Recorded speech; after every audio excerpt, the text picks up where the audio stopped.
নিঃস্বর জগৎকে এমন প্রেম করিলে, কারণ ঈশ্বর জগৎকে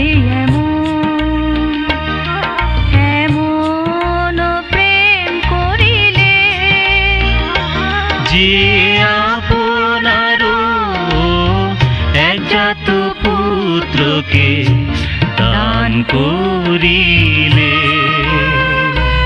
যে আপনার একজাত পুত্রকে দান করিলে, যেন যে কেহ তাহাতে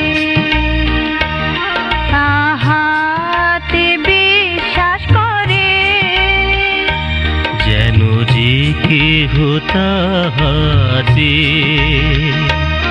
তাহাতে বিশ্বাস করে, সে বিনষ্ট না হয় কিন্তু অনন্ত জীবন পায়। সে বিনষ্ট না হয় কিন্তু অনন্ত জীবন পায়। প্রভুর জন্য এ সময়